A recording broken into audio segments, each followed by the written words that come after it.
Bom, primeiro eu acho que tem algumas coisas para falar aqui da palestra da Cris, né? Excelente palestra, excelente experiência, a grande maioria de vocês que são muito jovens. Eu acho que histórias que ela contou aqui são brilhantes, que qualquer pessoa que trabalha no mercado financeiro quer ter esse prazer na vida, né? Como, por exemplo, conversar pessoalmente com Warren Buffett, ter esse contato direto com o pessoal de 3G, é outro patamar, é outro nível, né? E ela só conseguiu isso em função da persistência que ela teve. E da persistência que ela teve é em função do amor que ela tem por toda a dedicação do trabalho dela. E eu acho que isso faz muita diferença. Por exemplo, a gente vinha no carro aqui, conversando para cá, eu falei para ela que eu gravei um vídeo, daqui a pouco eu vou me apresentar mais, eu gravei um vídeo no meu canal do YouTube, falando que eu li o livro que ela escreveu na minha lua de mel.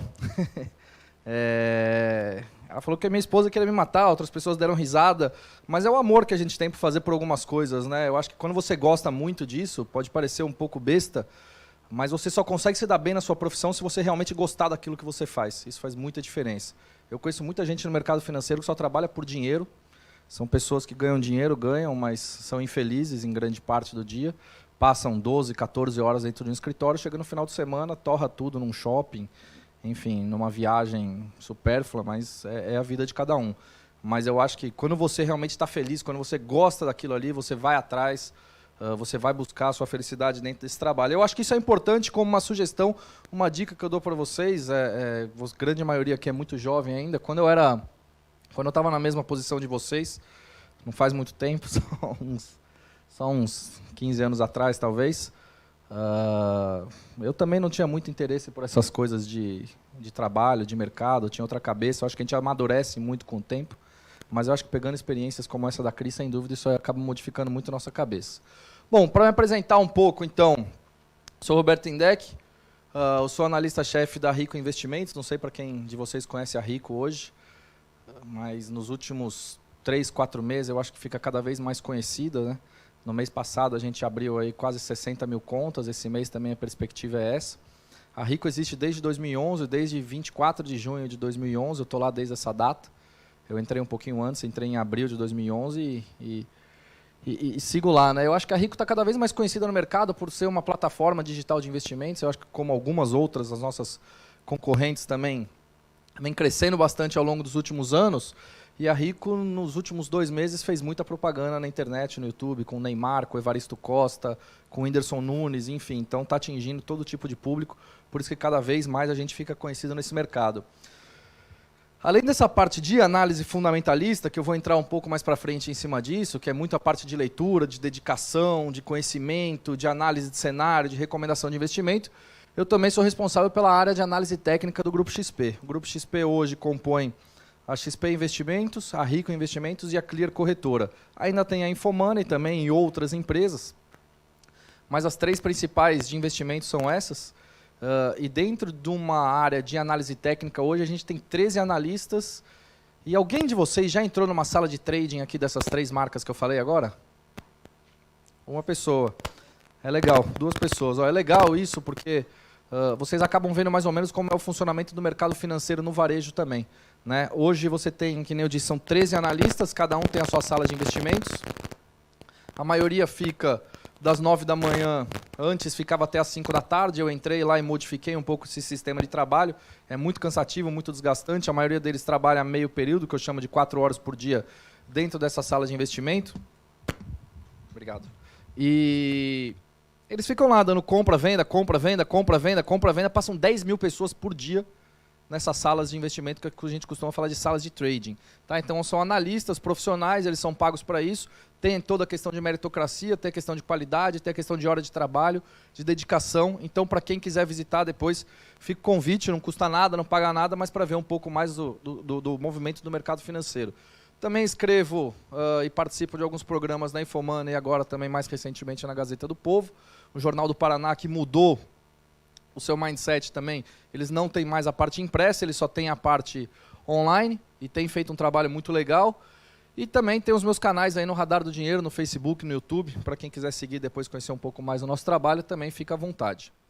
Bom, falando um pouco do mercado de varejo, eu queria começar a mostrar uma partezinha que é só uma introdução, né, um blá blá blá aqui, mas que eu acho legal, que para muitos de vocês não conhecem, quem que é a BMF Bovespa, né?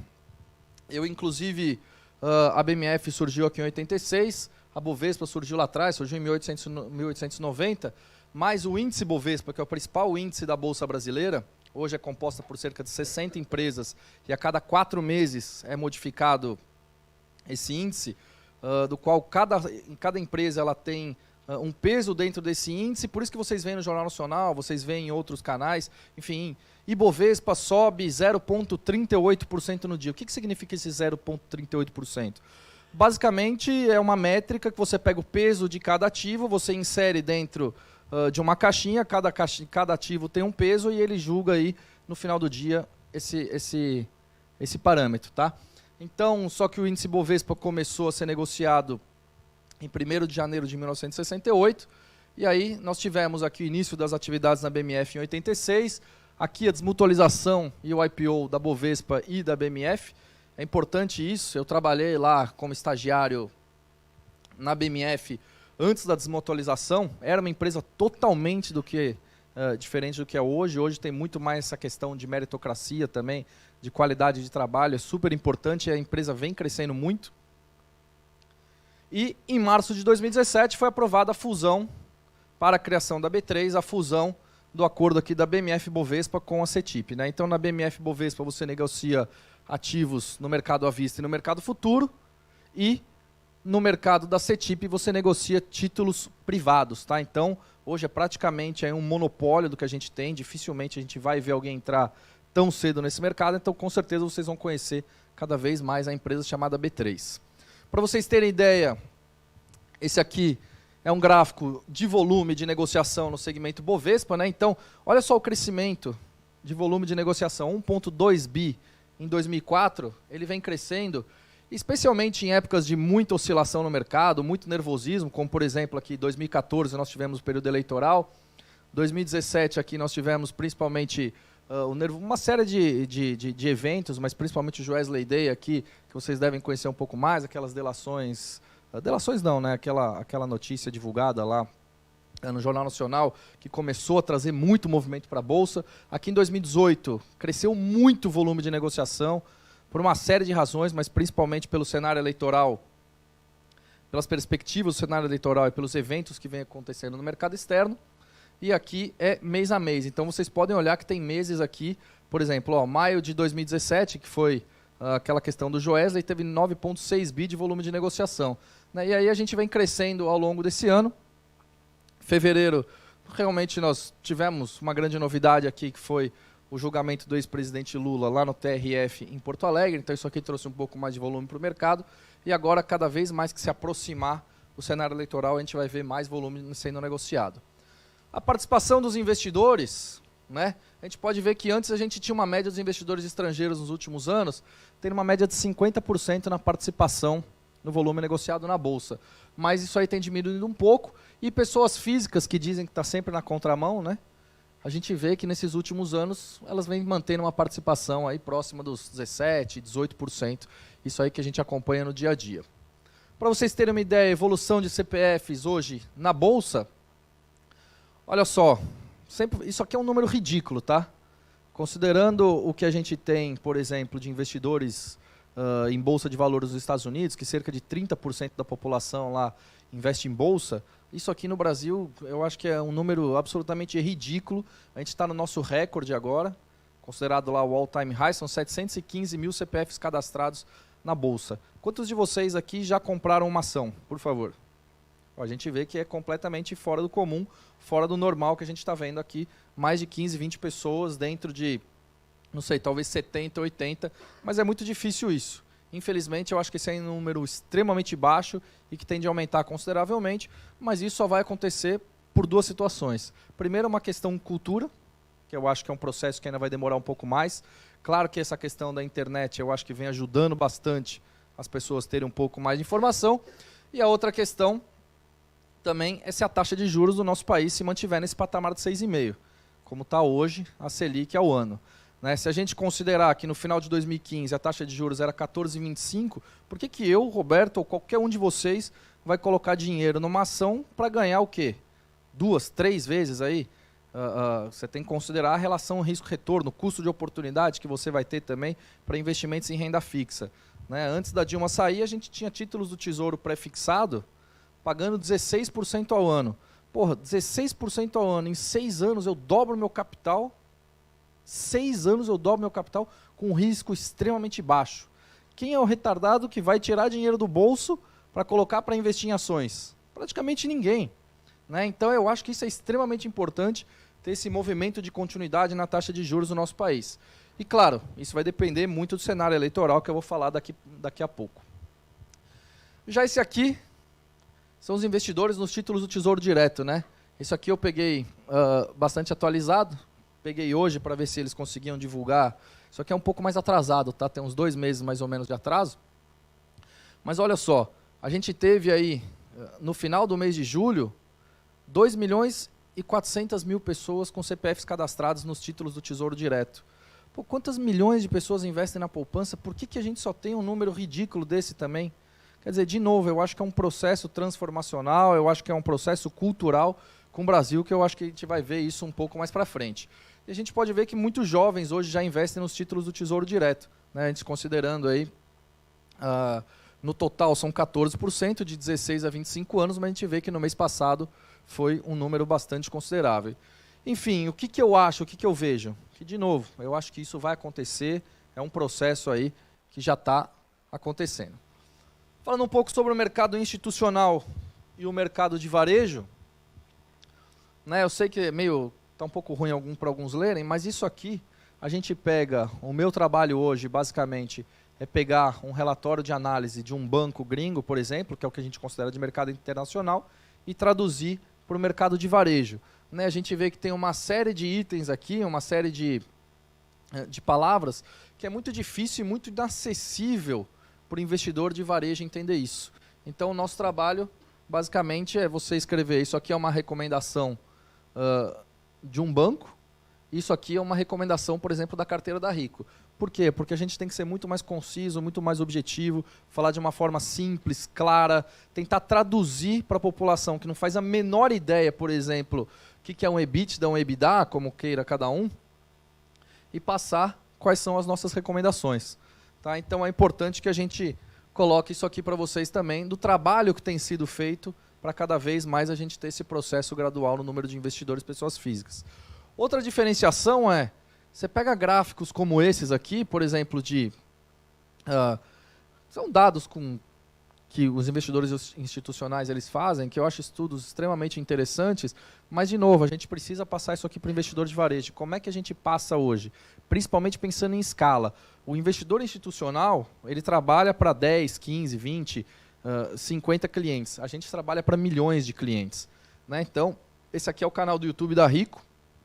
Eu acho que não só o canal do YouTube da Rico, vocês podem ver Varisto Costa. Essa aqui é a Mirna Borges, ela tem um canal hoje de finanças pessoais de mais de 400 mil seguidores.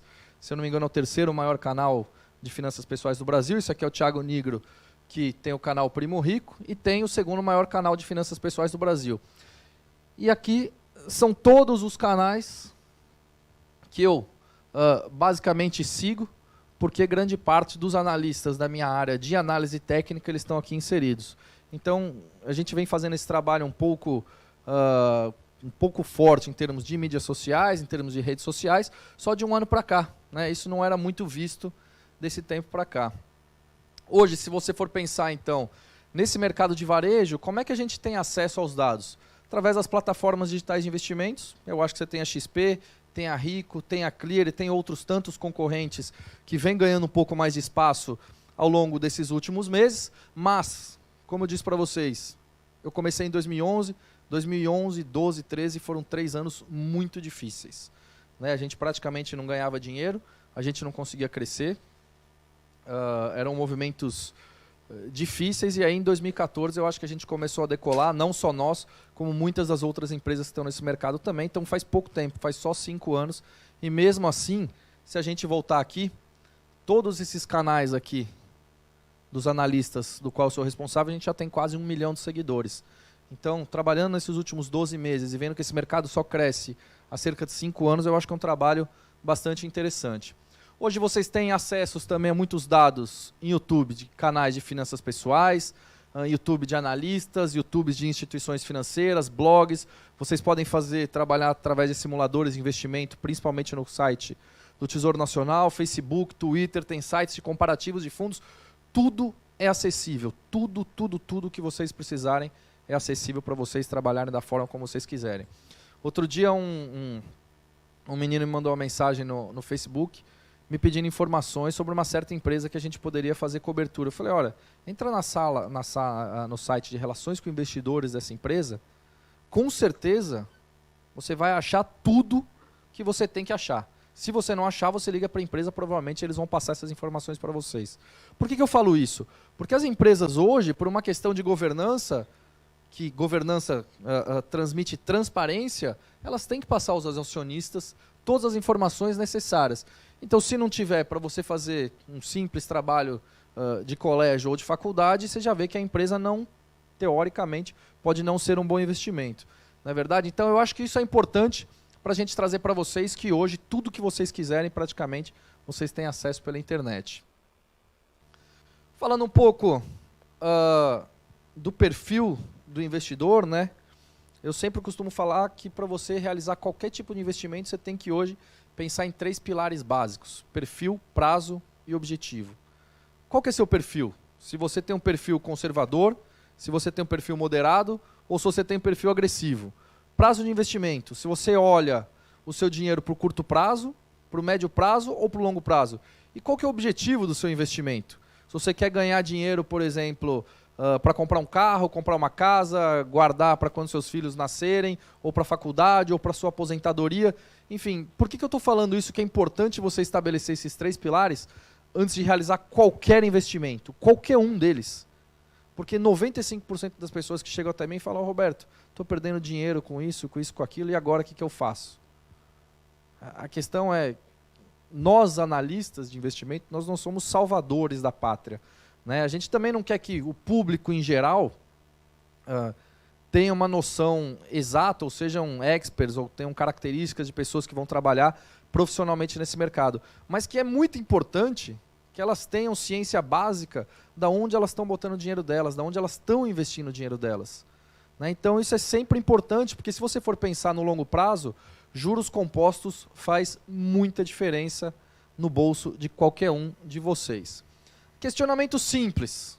Por exemplo, parece até brincadeira para alguns que conhecem isso, mas outro dia eu fui para Brasília, a gente foi dar uma palestra lá, fazer um curso, e aí uma prima minha falou, olha, eu tenho um dinheiro no Bradesco aqui, eu falei, quantos por cento do CDI você tem investido nesse CDB aí? Ela falou, o que é CDI? Não sei, não faço a menor ideia.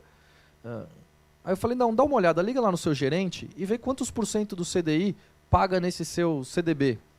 Aí ela me falou, no dia seguinte ela foi lá e mandou para mim, olha, tá pagando 78% do CDI. Eu falei, o quê? 78% do CDI?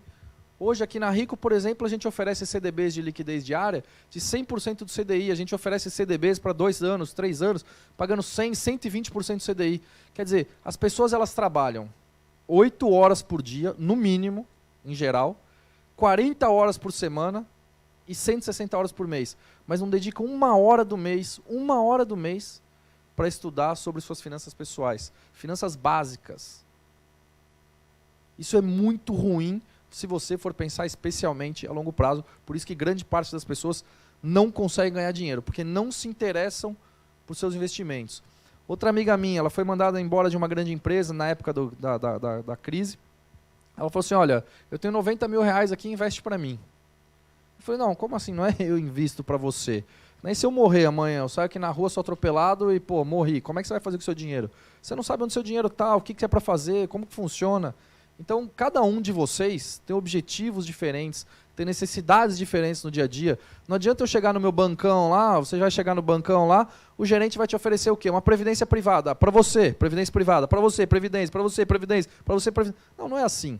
Cada um de nós temos os nossos objetivos, nossas necessidades são diferentes. Então, você tem que conhecer minimamente onde você está colocando o seu dinheiro. Tá? Outra pergunta. Fundos de previdência privada. Alguém aqui tem? algumas pessoas. Quanto você paga de taxa de administração no seu fundo de previdência? Tem taxa de carregamento? Não tem. No seu fundo de previdência, quanto você paga na taxa de administração? Quanto você paga? Não sabem. As pessoas não sabem. 98, 99% das pessoas, em todas as apresentações que eu faço a mesma pergunta. Qual a taxa de administração no seu fundo de previdência? Isso faz muita diferença. Mas muita diferença. Não só quanto você paga na taxa de administração, mas se você paga taxa de carregamento, taxa de entrada, taxa de saída, de novo, tem que dar um pouco mais de valor para o seu dinheiro no dia a dia. É saber informações básicas, é fazer comparativos básicos. Uma taxa de administração num fundo de previdência hoje, média, pode ser cerca de 1,5%, é tolerável. Tolerável, não é nem aceitável, é tolerável. Agora tem alguns fundos que cobram 3%, 3,5%, 4%, tem taxa de carregamento. Não joga seu dinheiro no lixo, é a mesma coisa praticamente. E aí não é uma crítica, é que as pessoas têm que ter um pouco mais de ciência daquilo que elas estão fazendo com o dinheiro delas. Outra coisa, fundos de renda fixa, é a mesma coisa. Fundos de renda fixa hoje, com a taxa de juros em 6,5% ao ano, tem fundos de renda fixa que cobram 4% de taxa de administração ao ano. 4%. Ou seja, na largada, você já está ganhando só 2,5%, com uma inflação em 4,5%. Poupança pior ainda. Aí a gente vai falar daqui a pouco. Aqui eu vou trazer um pouco do cenário eleitoral. Então essa mensagem aqui para vocês, eu acho que fica muito clara de novo, né? Essas duas mensagens. Primeiro, defina os seus 3 pilares como investidor. Segundo, tenha ciência de questões básicas, que é sempre muito importante. Falando um pouco do cenário eleitoral, o que a gente vê aqui em 2018 até agora? A gente não teve grandes modificações nas pesquisas eleitorais, né? Se a gente for puxar de 2 meses para cá, praticamente dentro da margem de erro aí onde oscilaram todos os candidatos.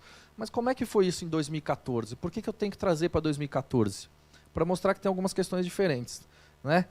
Vocês, provavelmente, alguns de vocês nem tinham entrado na faculdade ainda, mas 2014 a gente começou a ter a Marina Silva contando aqui só no finalzinho de agosto, porque o candidato a presidente, que era da chapa dela, ele veio a falecer num acidente aéreo, então ela assumiu aqui só no finalzinho. E olha só como a gente teve uma mudança de perspectiva muito grande, né? A gente sempre teve aqui, infelizmente, a Dilma em cima, e aí, logo abaixo, a gente tinha a Marina Silva com um pouco mais de 30%, chegou a cair para 35%, e ela foi desconstruída fortemente no período de tempo de TV.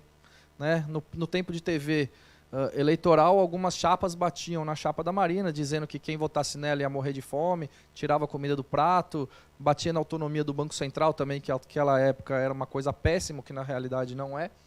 Mas enfim, e a gente vê também aqui o salto do Aécio. Né? Então o Aécio aqui saiu de 20%, ele chegou a bater até 15%, mas depois, nas pesquisas aqui de boca de urna, o que ele teve foi de 24%, então ele bateu a Marina e foi para o segundo turno com a Dilma. Né? Então, por que eu estou mostrando isso aqui para vocês? Para mostrar exatamente isso. A gente vai começar no próximo dia 31, sexta-feira agora, campanha de rádio e TV. Olha só, o Alckmin tem 5 minutos e meio em cada bloco de 12 minutos e meio. São 2 blocos de TV por dia e 2 blocos de rádio. O Bolsonaro tem aqui 8 segundos, que é a mesma coisa do Emael. Né? E aí, você fazendo a conta, em 2014, em que momento você decidiu votar para o seu candidato? Olha só, 10% quando começou a campanha de TV, 10% poucos dias antes das eleições, 16% depois dos debates e 15% no dia da eleição. 15% das pessoas decidem votar no dia da eleição. Né? Então, se a gente for somar isso aqui, é 51%. A gente não tem uma definição, é um cenário extremamente em aberto que a gente pode enxergar, e essa questão do tempo de TV pode contar muito, pelo menos essa é a expectativa que o mercado está colocando na conta até agora. Tá? Aqui está o Lula, mas infelizmente ele não pode fazer propaganda da cadeia, então o TSE deve impugnar sua chapa em breve, e aí deve entrar o Fernando Haddad, o ex-prefeito de São Paulo, nessa campanha. Outro ponto importante aqui, falando um pouco o que mais influencia o seu voto, né? E a gente vê aqui a questão do tempo de TV, ainda é 35%, isso foi feito numa pesquisa da XP Investimentos, recentemente com o Instituto IPESP. eu coloco aqui para vocês, para ver que ainda faz muita diferença. Pode não fazer diferença para vocês, para um público que já tem um conhecimento um pouco mais avançado, que está numa faculdade como essa, mas sem dúvida alguma, se a gente colocar do meio do Brasil para cima, em que a informação ainda é pouco disseminada, sem dúvida isso aqui pode fazer diferença e muito grande para o cenário eleitoral. E aí, por que eu estou falando do cenário eleitoral e agora vou mostrar o câmbio para vocês? Esse é outro ponto importante. Essa aqui é a variação do dólar no ano de 2018. Tá? Essa linha azul aqui é o peso argentino, essa linha vermelha é a lira turca, aqui em verde a gente está o real brasileiro e aqui em amarelo está o rublo, que é a moeda da Rússia. Tá? Então a gente vê esse gráfico de 2018 falando do movimento do câmbio, do dólar em relação a todas essas moedas consideradas de mercados emergentes. Você vê que aqui passaram dois momentos distintos, tanto na Argentina quanto aqui na Turquia. Né? E no Brasil a gente não teve grandes diferenças, olha só. Aqui é o peso chileno, com uma desvalorização de quase 9%, o real com uma desvalorização de quase 25%, mas sem dúvida esses dois países é quem sofreram mais em função de características de cada um deles. Esse aqui é o câmbio nos últimos 3 meses, olha só, nada diferente aqui, tá? Então esses dois continuam tendo uma desvalorização muito maior. Por que isso tem acontecido? De novo, características de cada país, essa questão dos Estados Unidos também com esses embates comerciais. E aonde é que o câmbio começou a fazer diferença aqui no Brasil? Desde o último dia 17, que é sexta-feira passada, né, que ele começou a subir muito mais forte se a gente for pegar o câmbio só no mês de agosto. Por que eu estou mostrando isso aqui para vocês? O que eu quero mostrar isso aqui para vocês? Que para quem não acredita que o dólar ainda vai chegar em R$5, ele tem grande chance de chegar em R$5. E como? Basicamente vai depender do resultado eleitoral que nós tivermos. Né? Se a gente for considerar aqui, se praticamente o dólar ainda não teve nenhum efeito em cima de pesquisas eleitorais, e sim é muito mais uma questão de cenário externo, de novo, dependendo de quem nós tivermos eleitos, a gente pode ver um dólar sim na casa dos R$5 tranquilamente. Passando um pouco para produtos de renda fixa, eu não vou entrar especificamente em cada um deles, porque a gente não tem muito tempo, mas é importante a gente colocar isso aqui, né? Tesouro Direto, os títulos do Tesouro Nacional, CDBs tradicionais, letra de câmbio, certificados de recebíveis, tanto do agronegócio quanto imobiliário, as debêntures e debêntures de infraestrutura, e as letras de crédito, que são a LCI e LCA, do setor agrícola e do setor imobiliário, hoje são praticamente os produtos que a gente acaba mais vendo as pessoas investirem seu dinheiro. E aqui eu coloquei minguando isso aqui um pouquinho, né? Na verdade, eu talvez seja uma das pessoas aqui que conhece, que fala para a mídia como um todo, que acaba mais batendo na poupança. Né? A poupança é uma porcaria. Né? Essa que é a grande verdade. Por que eu estou falando isso? Se você for pegar nos últimos 10 anos, quantas vezes a poupança ela perdeu de rendimento para a inflação naquele ano? 3 anos. Se você for pegar quantos anos, nos últimos 10 anos, que a poupança rendeu mais de 1% além da inflação, nos últimos 10 anos, em 2 anos. Quer dizer, hoje quem tem dinheiro na poupança praticamente está deixando de ganhar dinheiro. Esse processo cultural das pessoas saírem da poupança para ir buscar um título do Tesouro Direto, para ir buscar um CDB numa plataforma digital de investimento, isso vai acontecer, isso tem que acontecer. A poupança é muito ruim. O pessoal fala, mas a poupança não tem risco. Teve o confisco da poupança no início da década de 90, quando o Collor era presidente do Brasil. Todo investimento tem risco, alguns mais, outros menos. Mas a poupança tem a liquidez diária, eu posso resgatar na hora que eu quiser. Os títulos do Tesouro Direto, um CDB, você também tem liquidez diária. No máximo, no dia seguinte, esse dinheiro vai estar na sua conta. A rentabilidade da poupança, não sei o que lá, ela é boa. Blá, blá. Não é, você tem que esperar o tal do mêsversário. Né? A poupança ela tem que completar 1 mês para você resgatar com a rentabilidade, senão você não ganha absolutamente nada. Então, o que eu estou querendo mostrar aqui para vocês é o seguinte, tem investimentos que são de baixo risco e muito melhores que a poupança, especialmente se você for pensar no médio e longo prazo. No curto prazo a diferença pode ser pequena? Pode, mas tem diferença. Eu acho que qualquer R$10, R$50, R$100 para mim faz diferença. Eu, por exemplo, outro dia recebi ali meu bônus da empresa, eu já tinha projetado na minha cabeça 20 dias antes, mais ou menos quanto eu poderia receber, eu já coloquei tantos por cento em cada ativo, caiu meu dinheiro na conta do banco, eu fui no banco na hora, fui transferir lá para Rico, para comprar os meus investimentos. Esses dias teve um monte de gente que veio me perguntar, o que eu faço com o dinheiro? Eu falei, você está brincando? Faz 10 dias esse dinheiro está na sua conta parado, você está dando dinheiro para o banco? Então, eu acho que é tudo uma questão de planejamento também. De novo, é conhecimento básico, planejamento, é pensar um pouco mais no seu dinheiro, é valorizar um pouco mais, até inclusive aquilo que a Cris estava falando. Passando para a renda variável, esse aqui é um mercado em 2018. A gente vê, isso aqui, cada negocinho desse é um candlestick, que a gente chama, né? Então isso aqui é o mês de janeiro na Bolsa, a Bolsa subiu 11% no mês de janeiro. Fevereiro, março e abril foram meses relativamente mornos. A gente vê maio e junho, uma queda muito forte da Bolsa, especialmente aí pela mudança de rota aqui no Brasil, em que a gente tinha uma perspectiva de taxa de juros que continuasse decrescente, pelo menos ir para casa dos 6,25, e não aconteceu. Além disso, a perspectiva é que os juros futuros já estão lá para cima. Além disso, você teve a greve dos caminhoneiros, que também atrapalhou aqui bastante, preocupações com o cenário fiscal. E aí, no mês de julho, parece que nós fizemos alegria de novo, né? A gente viu no mês de julho a Bolsa voltando a subir quase 11%. Por que isso aqui é importante? Para mostrar que Bolsa de Valores é renda variável. Quando a gente fala em renda variável, é que realmente varia, né? Algumas pessoas não acreditam. A gente pode ver algumas oportunidades aparecendo muito interessantes. Aqui, lá na minha página do Facebook, não sei se alguém já conhece, mas eu falava mais ou menos no final de maio, começo de junho, eu falava, pessoal, algumas oportunidades estão surgindo na Bolsa. Algumas oportunidades estão surgindo na Bolsa. E aí a gente viu, no mês de julho, a Bolsa subir. Mas renda variável é para quem tem estômago, para quem tem conhecimento, para quem quer arriscar, para quem tem um perfil um pouco mais agressivo, não é para qualquer um.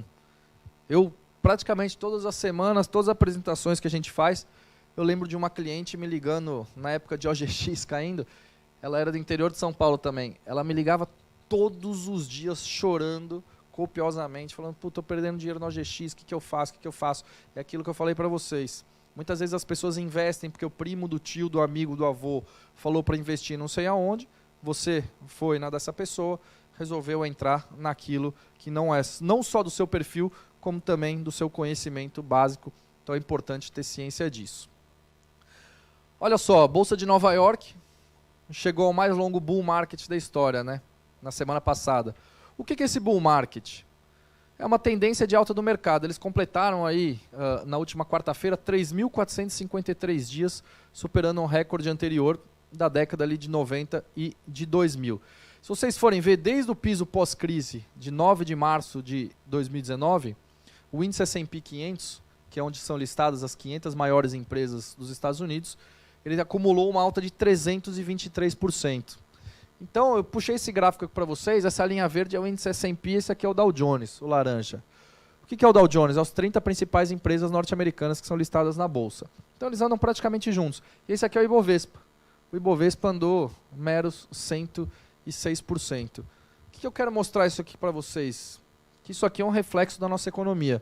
Infelizmente, a ex-presidente Dilma trouxe essa infelicidade aqui para o nosso país, e a gente tem praticamente uma década perdida em função da economia. Mas, por outro lado, se você for parar para pensar e analisar empresa a empresa, a gente teve algumas ações se sobressaindo de uma forma muito interessante, né?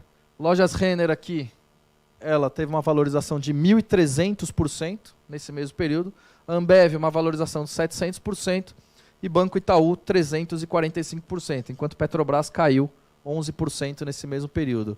Isso aqui eu mostro que investimentos de longo prazo em boas empresas, que trazem resultados consistentes, que têm uma gestão eficiente, isso acaba se traduzindo no reflexo na Bolsa de Valores para os seus acionistas. Então, no longo prazo, esse é um ponto que faz diferença. Esse aqui é um gráfico de renda variável, do qual grande parte dos investidores institucionais olham, especialmente aqueles estrangeiros. Então a gente vê aqui a pontuação do Ibovespa em dólares, né? A gente está praticamente na mesma situação aqui de 2015, um pouco antes da Dilma cair, e aqui de 2009. Isso pode mostrar aqui que a nossa bolsa potencialmente pode ser interessante se nós tivermos um presidente eleito que faça as reformas que são necessárias para o país. A gente pode ver a bolsa caminhar de uma forma bem interessante no curto prazo. Então, o que a gente pode esperar? muita oscilação no curto prazo, muito nervosismo, a diversidade gerando oportunidades, nesses momentos de nervosismo que surgem boas oportunidades, uma janela para 8 anos. Por que uma janela para 8 anos que eu coloquei ali? Se a gente for pegar o histórico do nosso país, a gente teve o Fernando Henrique 8 anos, a gente teve o Lula 8 anos, nós tivemos quase a Dilma 8 anos. Então, quando eu falo nisso, o próximo presidente possivelmente pode ficar 8 anos também. Se ele consertar a economia logo agora no começo, com as reformas que são necessárias, eu acho que a gente tem uma tendência bastante positiva para a nossa economia. Ok? E por fim, o que fazer agora? Eu acho que agora é momento de cautela. Um momento de cautela, um momento que eu falo para as pessoas aplicarem, por exemplo, num CDB de liquidez diária, aplicarem num título do Tesouro Selic. Para quê? Para esperar essas oportunidades que elas vão vir. Porque agora ninguém tem confiança para nada, não tem investidor entrando nesse mercado, não tem empresário entrando em nenhum mercado agora, somente esperando as eleições, que faltam exatamente 40 dias. E para quem pensa de vocês, esse slide final antes de eu abrir para perguntas, para quem pensa de vocês em olhar um pouco mais para esse mercado de trabalho e pouco conhece, eu acho interessante a gente passar tudo isso aqui, né? Que muitas vezes a gente olha numa faculdade, uma área de atuação, e a gente não faz a menor noção de que áreas que você tem no mercado financeiro. Então você tem, por exemplo, a análise fundamentalista, que é aquela que faz análise de ativos. Você tem a área de análise gráfica, que é a análise técnica que eu passei para vocês anteriormente. Dá para trabalhar em gestão de fundos, distribuição de fundos, mesas de operações estruturadas, são coisas diferentes.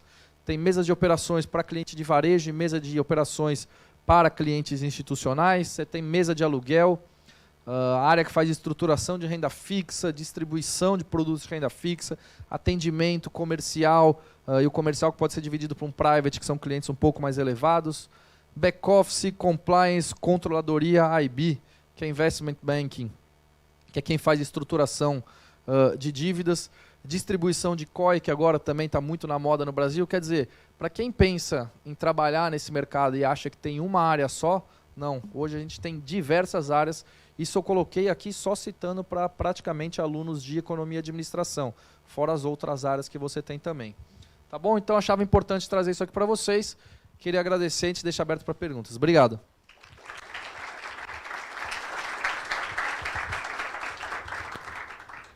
Eu tenho algumas perguntas aqui. Quem ainda quiser fazer, pega o papelzinho com os dois que estão nos cantos rapidinho, tá? Então, a primeira pergunta é: qual a sua opinião sobre investir em ativos financeiros versus empreendedorismo no atual cenário brasileiro? Vai depender da taxa de juros. Né? Se a taxa de juros se mantiver em 6,5, é claro que você ser empreendedor fica um pouco mais fácil. Eu acho que ser empreendedor aqui no Brasil, pelas conversas que eu tenho com muita gente, você tem que ser praticamente um herói, né? Pela série de dificuldades que você tem. Mas eu acho que é uma questão de custo de oportunidade. Né? Que nem eu disse em final de 2015, a gente tinha aí títulos do Tesouro Direto pagando uma taxa pré-fixada de quase 16%, ou seja, você dobrava seu capital em 6 anos. Por que o empresário ele vai tirar o dinheiro dele para investir no país se praticamente com um risco extremamente baixo ele dobra o capital dele em 6 anos? É muito difícil alguém fazer isso. Né? Você tem um custo de oportunidade aí muito grande. Então, eu acho que vai depender da taxa de juros se mantiver nesse patamar de 6,5 ou não. Qual a sua formação acadêmica? Tem dicas para melhor aproveitamento da faculdade para quem pensa em mercado financeiro? Olha, minha formação acadêmica é meio esquisita, né? Eu sou formado em RI, mas RI na faculdade de Economia. Eu acho que quando a gente é muito novo e a gente é obrigado aqui no Brasil a decidir muito jovem nossa formação, nossa faculdade, eu acho que a gente não tem muito espaço para errar, né, infelizmente. Eu fiz a faculdade errada, mas que deu certo, porque no final das contas eu acabei procurando aquilo que eu gostava. Entrei num banco de pequeno porte em 2006 e desse banco eu era muito próximo lá do pessoal da corretora. E com o pessoal da corretora eu comecei a me desenvolver um pouco mais nessa área de trading, assim, de análise, e depois eu praticamente fiz a minha carreira por si só. Eu nunca tive uma pessoa que sentou do meu lado e começou a falar, olha, você tem que fazer isso, tem que fazer aquilo. Eu sempre li muito, sempre gostei muito de ler. Eu acordo 6h10 da manhã, agora com minha filha pequenininha eu acordo um pouco mais cedo quando você dorme, mas Eu acordo 6h10 da manhã, saio de casa umas 6h45, eu vou escutando notícia até o escritório, chego no escritório 7h15, eu leio, resolvo o problema o dia inteiro, eu saio de lá umas 9, 10 horas da noite, chego em casa, ainda assisto o jornal até eu ir dormir resolvendo o problema no WhatsApp. Quer dizer, você trabalha praticamente o dia inteiro, eu leio o dia inteiro, eu escuto notícia o dia inteiro, eu escuto a opinião dos outros o dia inteiro, eu tento buscar informações sobre todo tipo de mercado, que essa é a base para a gente conseguir se informar um pouco mais, né? E eu faço isso porque eu gosto. E eu acho que quando você gosta, realmente, você faz por prazer, acho que as coisas mudam bastante. A outra pergunta segue nessa linha também. E está perguntando quais matérias da faculdade a pessoa pode focar para trabalhar no mercado financeiro. Se matérias como probabilidade estatística, lógica matemática e teoria dos jogos pode ajudar em alguma coisa. Eu acho que não tem uma regra. Eu acho que não tem uma regra porque isso vai depender muito do caminho que cada um quer seguir. Né? Como eu mostrei aqui, se a gente for pegar o passador, eu nem contei, né? Eu fiz esse slide hoje. Opa, não é esse aqui. Eu só queria mostrar para vocês quantas oportunidades a gente tem, assim, só falando em economia e administração, né? A gente tem praticamente 15 áreas com oportunidades muito interessantes. Então isso vai depender muito da área que cada um quer seguir. Não tem uma regra se a matéria A é melhor ou se a matéria B é melhor. Você tem que fazer aquilo que você gosta, aquilo que vai te dar prazer e aquilo que você tem interesse em fazer na sua carreira. Então se você gosta de teoria dos jogos, vai fundo, vai até o final para você tentar entender um pouco mais. Se você gosta de estatística, também tenta entender um pouco mais. Você tem a área de risco. Hoje, na área de risco do Grupo XP, deve ter pelo menos umas 10 pessoas. E todas as pessoas, em geral, eles são engenheiros, né, em geral. E aí são pessoas que lidam muito bem com números também, com programação. Então isso vai depender muito de cada um, daquilo que vocês querem fazer, do que vocês querem seguir. Qual dos presidenciáveis tem o perfil e propostas para que o mercado possa voltar a crescer? E qual analista julga... E qual os analistas julgam ser o melhor presidenciável? A Dilma que não é, né? Polêmico. Infelizmente, ela deveria estar inelegível e vai ser senadora. É inacreditável, só no Brasil acontecem essas coisas.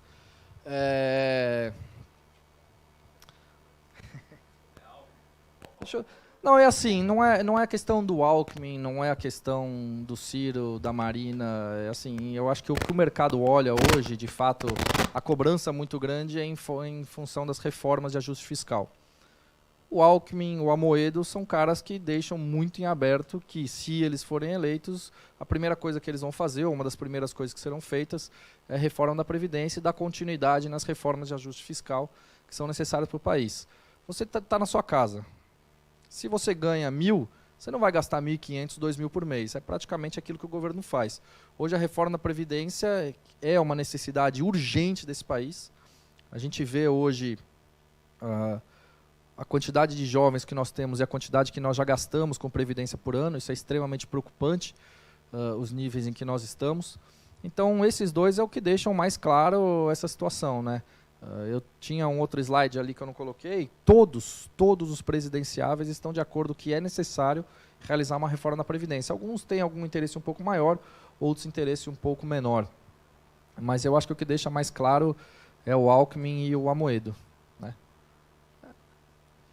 Qual a sua opinião sobre a taxação dos proventos de fundos imobiliários?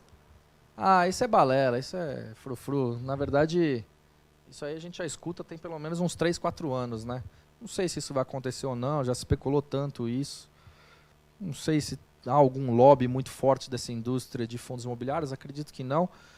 Agora também vem essa questão da taxação de dividendos também que o Ciro inventou. Tudo eles querem cobrar um pouco mais de... O governo quer ganhar um pouco mais de dinheiro para viver mais às nossas custas, infelizmente, né? Em vez de cortar aquilo que deve ser cortado, as mamatas que tem lá em Brasília principalmente, mas tem muita historinha, muita especulação. Eu acho que tributação de dividendos de proventos em cima de fundos imobiliários pode até acontecer um dia. Olha, isso foi uma proposta que estava sendo estudada pelo senador Romero Jucá. Se eu não me engano, venceu essa proposta em março de 2016. Quer dizer, a gente tem mais de 2 anos e meio que se falava nisso. Não é possível, não dá para duvidar nada lá de Brasília. Cite 3 ações que você julga estar em um preço de entrada interessante para carregar no longo prazo.